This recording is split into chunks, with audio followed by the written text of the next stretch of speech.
Ia hanya seorang sopir. Tangannya menggenggam setir, namun kini ia dipaksa menggenggam takdir orang lain. Tepat di ruang kerja yang dingin dan mewah itu, sebuah palu goda menghantam dirinya. Ia harus menikahi wanita yang bahkan tak sudi menatapnya, demi menutup aib yang bukan salahnya. Apa yang akan ia lakukan saat ia tahu bahwa di balik takdir yang dipaksakan ini, tersimpan bahaya yang mengancam dirinya, istrinya, dan anak yang bahkan belum lahir? Inilah kisah tentang pengorbanan, harga diri, dan sebuah pilihan kontroversial yang akan mengubah segalanya. Indra, seorang sopir berusia 27 tahun, telah mengabdi pada keluarga Suryo selama hampir 5 tahun. Hidupnya sederhana, terfokus pada pengiriman uang untuk ibu dan adik perempuannya di kampung. Ia tidak pernah mengeluh. Bahkan saat sebagian hatinya diam-diam memendam luka lama, trauma diinjak-injak oleh keluarga kaya di masa lalu, yang telah merenggut martabat ayahnya. Pagi itu, panggilan mendadak dari Pak Suryo, sang pengusaha berlian, mengubah segalanya. Dengan jantung berdebar, Indra memasuki ruang kerja yang mewah itu, tempat ia hanya pernah mengantar kopi. Di sana, Pak Suryo duduk tegang, di sampingnya, Ayu, putrinya yang terkenal cantik, pintar, namun angkuh, menunduk dengan mata sembab. "Indra, aku ingin kau menikahi Ayu," ucap Pak Suryo, tanpa basa-basi. Dunia Indra seakan runtuh. Pernyataan itu lebih dari sekadar permintaan. Itu adalah perintah, sebuah pemaksaan yang mengikatnya ke dalam masalah keluarga orang lain. Pak Suryo menjelaskan bahwa Ayu hamil, ditinggalkan oleh kekasihnya, Reza, yang menolak bertanggung jawab. Nama baik keluarga Suryo terancam. Indra, seorang sopir rendahan, diminta menjadi penutup aib. Sebuah tawaran datang bersama ancaman terselubung, "Kami tidak akan memaksamu tanpa imbalan. Setelah pernikahan, kamu akan kami beri rumah, usaha, dan masa depan yang lebih layak. Tapi kamu harus menjaga nama baik keluarga ini. Tak ada satupun orang di luar yang boleh tahu."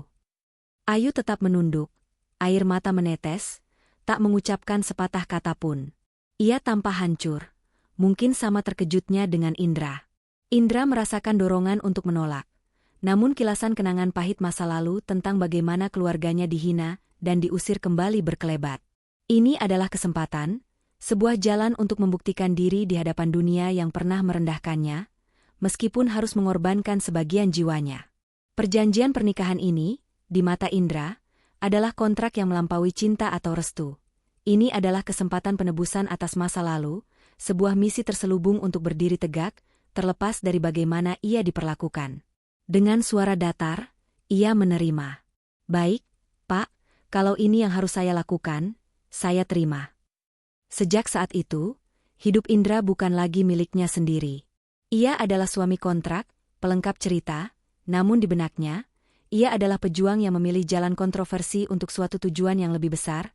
Jauh di lubuk hatinya ia percaya pernikahan ini akan membuka lembaran baru. Pernikahan antara Indra dan Ayu dilangsungkan secara tertutup, hanya dihadiri segelintir kerabat dekat. Tidak ada senyum, tidak ada peluk, hanya keheningan yang menyesakan dan tatapan canggung.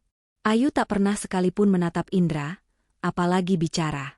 Ia bagai patung di samping Indra yang merasa tidak lebih dari seorang boneka. Setelah ijab kabul, Ayu langsung menghilang ke kamarnya di lantai atas, sementara Indra dituntun ke kamar tamu di lantai bawah. Tidak ada malam pertama, pernikahan ini hanyalah topeng sempurna yang menutupi sebuah skandal. Kesenjangan sosial mereka terbentang jelas, dipisahkan oleh lantai dan dinding, seperti dua orang asing yang dipaksa hidup berdampingan. Indra kembali menjalani rutinitasnya sebagai sopir Pak Suryo, namun ada perubahan halus dalam cara orang rumah memperlakukannya. Ada nada sopan yang terselubung, namun di balik tatapan mereka, Indra tahu ia hanyalah suami palsu.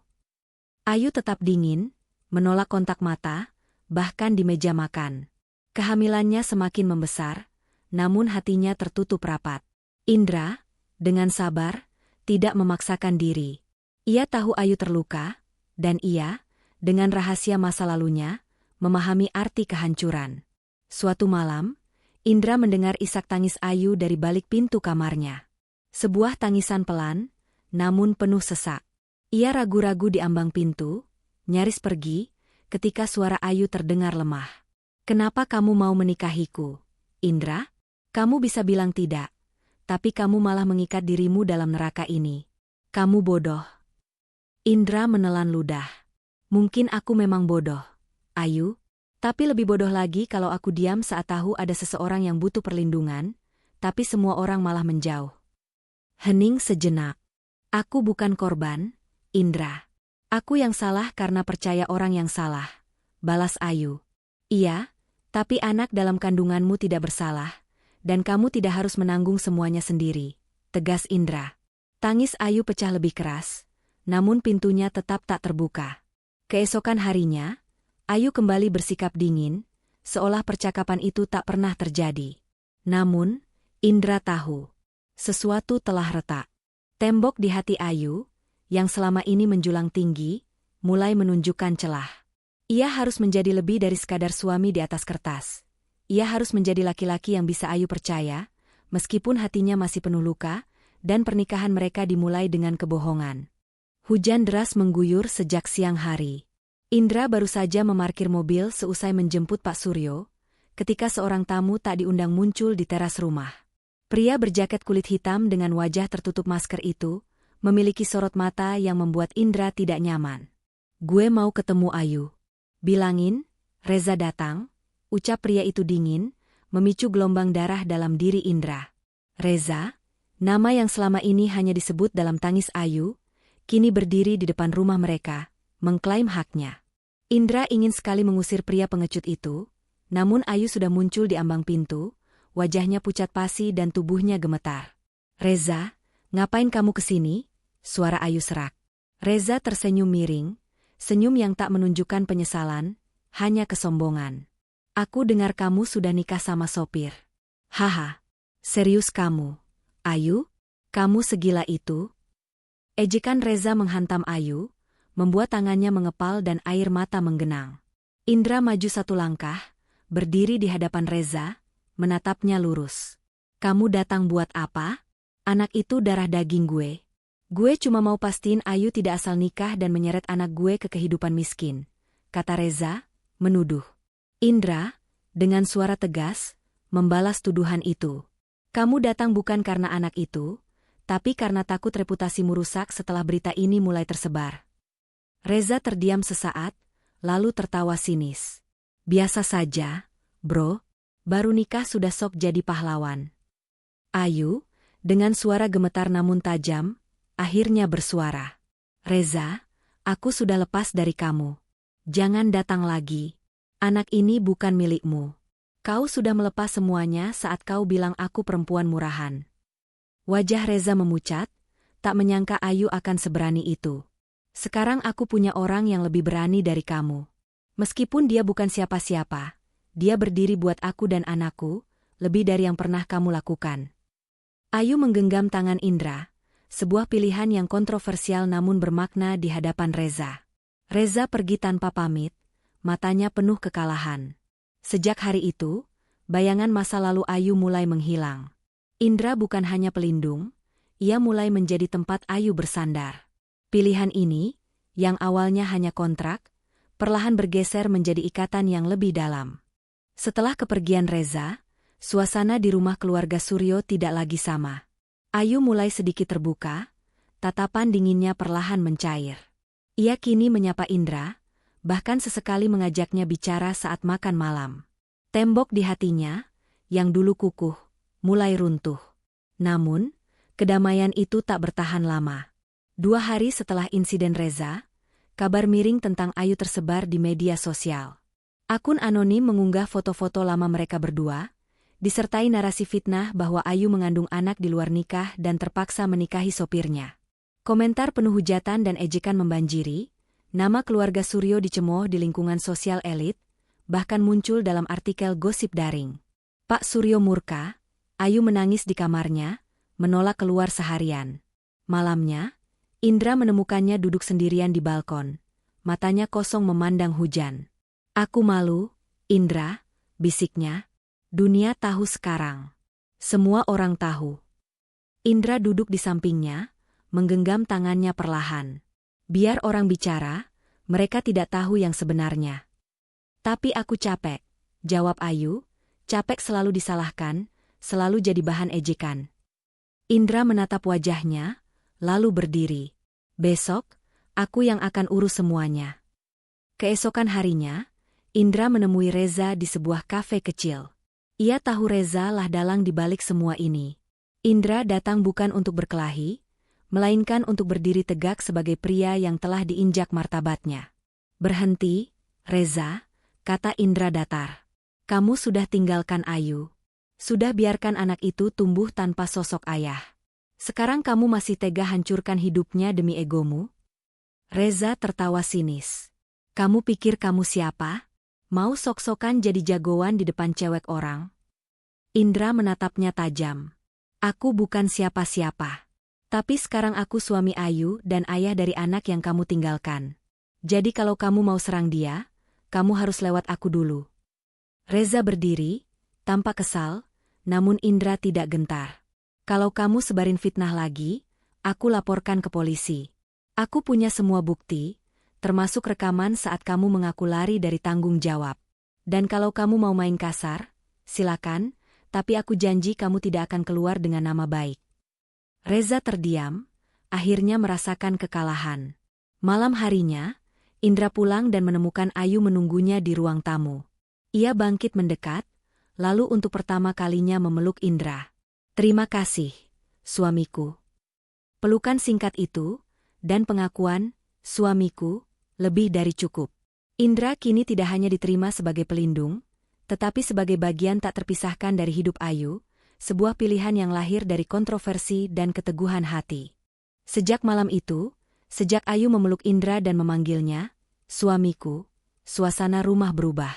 Bukan menjadi drama romantis yang klise, melainkan lebih tenang, lebih manusiawi. Ayu mulai menyapa Indra dengan lembut, menanyakan kabarnya, bahkan sesekali membawakan teh ke kamarnya. Meskipun belum sepenuhnya mesra, ada penghargaan, kepercayaan, dan rasa nyaman yang tumbuh perlahan di antara mereka. Suatu sore, saat hujan rintik-rintik, Ayu duduk di teras sambil mengelus perutnya yang semakin membesar. Indra, panggilnya lembut. Kamu mau duduk sini sebentar? Indra melangkah mendekat. Aku suka hujan, kata Ayu, tapi sejak kejadian itu, aku selalu merasa hujan membawa luka. Sekarang aku merasa hujan juga bisa jadi awal dari sesuatu yang baru. Kayak kamu, datang saat semuanya hancur, tapi tidak pergi. Indra terdiam, tak tahu harus membalas apa. Awalnya aku pikir kamu cuma orang suruhan papa. Aku pikir kamu bakal benci aku atau malah memanfaatkan keadaan. Lanjut Ayu. Tapi kamu sabar. Kamu tahan semua dinginnya sikapku, dan kamu lawan orang yang bahkan aku sendiri tidak berani hadapi. Ayu menoleh pada Indra, mata coklatnya lembut. Kalau anak ini lahir nanti, aku ingin dia tahu bahwa ayahnya bukan orang pengecut. Dia punya Indra, ayah yang berani dan tulus. Dada Indra terasa hangat. Kata-kata Ayu lebih dari sekadar pengakuan, itu adalah awal dari penerimaan sejati. Hati yang mulai membuka ruang untuknya. Hubungan mereka, yang dimulai dari keterpaksaan dan kontroversi, kini perlahan tumbuh menjadi kebersamaan yang hangat. Ayu tidak lagi menjauh. Ia justru mulai mencari Indra, menanyakan kabarnya, dan menemaninya kontrol kehamilan.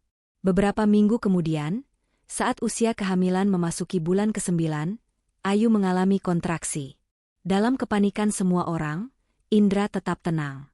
Ia menggenggam tangan Ayu, menemaninya melewati detik-detik menegangkan di rumah sakit. Saat tangisan pertama bayi mereka terdengar, Ayu langsung menatap Indra, air mata menetes, senyumnya lirih. Terima kasih, Ayah. Indra menggendong bayi kecil itu. Bukan darah dagingnya, namun bagian dari hidupnya, tanggung jawabnya, keluarga mereka. Beberapa hari kemudian, Pak Suryo menatap Indra lama saat mereka pulang. Kamu bukan cuma menantu, kamu sudah jadi anakku sendiri, Indra. Terima kasih karena sudah menjaga Ayu dan cucuku. Rumah itu, yang dulunya hanya tempat kerja bagi Indra, kini menjadi rumah sungguhan. Mereka makan, tertawa, dan bergantian begadang. Tak ada lagi sekat. Waktu berlalu cepat. Anak mereka, Arka, kini berusia 1 tahun, tawa mentarinya menghapus kabut dingin. Indra telah menjadi seorang ayah sejati. Ayu, kini ibu yang penuh kasih dan pendamping hidup yang menguatkan.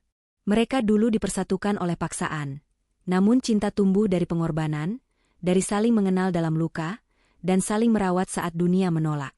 Suatu malam, di teras belakang rumah, Indra dan Ayu duduk menikmati hujan. Kalau waktu bisa diputar, aku ingin kita bertemu bukan karena keterpaksaan, ucap Ayu, menyandarkan kepalanya di pundak Indra. Indra tersenyum. Kalau waktu bisa diputar, aku tetap ingin bertemu kamu lewat cara apapun. Ayu tertawa kecil. Dulu aku pikir kamu hanya sopir, tapi ternyata kamu pengemudi takdirku. Mereka terdiam, menikmati keheningan yang kini menenangkan. Dua orang asing yang dipaksa menjadi pasangan, kini memilih untuk tetap bersama, bukan karena keadaan, tapi karena cinta sejati yang lahir dari jalan yang tak terduga dan kontroversial. Indra, yang dulu hanya bawahan, kini berdiri sebagai kepala keluarga, suami yang dicintai, dan ayah dari Arka. Dan Ayu, wanita yang dulu hancur, kini tersenyum karena takdir membawanya ke tempat yang lebih baik. Di penghujung kisah, dua orang asing yang dipersatukan oleh paksaan akhirnya menemukan cinta sejati yang tidak pernah mereka bayangkan.